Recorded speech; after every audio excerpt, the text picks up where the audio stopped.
În seara sunt Răzvan Tudora. Pot să zic că cu avionul de 3 ore am călătorit. De fiecare dată mi-a fost rău. Preparam cu avionul. Prefer mașina mai mult. Nu. Trebuie să mai zic fără avion? Trebuie să zic. Mâncare, domeniul meu preferat. Cel mai bun mic dejun, omletă și pâine prăjită. Englezesc? Nu prea. Am proteine destule. Corect. Da, ar fi fain aici. Dar mai greu.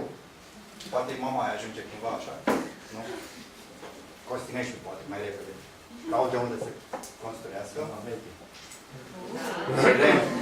Da. Cu Sirena n-am avut noroc. Probabil că mă așteaptă încă acolo. Și nu că cum.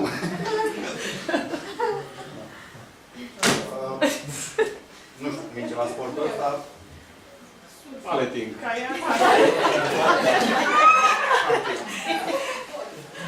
Da, era un sport că eu vedeam o blondă, da, mă rog. Ai văzut doar Sirena, nu știu. Safari în Africa, da. Cu lei mă împac destul de bine. Mama e de white, deci e ok. În safari, în safari pe acasă cam de fiecare dată când merg în concediu, da? E ok.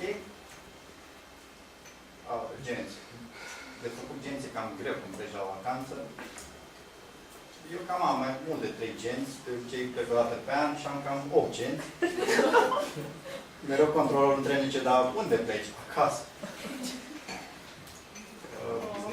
Da. Probabil că e un avion aici. Sau ceva. L-ai motivul. Are și noptier. Da. Viitoarea locuință. Asta, da. Da. Am locuit într-o rută vreo 4 luni din Franța, au vreo 5 ani. Chiar a fost o experiență plăcută, foarte tot din natură am stat. Aici, probabil, nou concept de casă împreună cu familia. O să aplicăm în viitor. După ce găsești sirena? Trebuie să găsesc sirena. Copiii probabil că o să găsesc, dacă ar fi tot au urmat.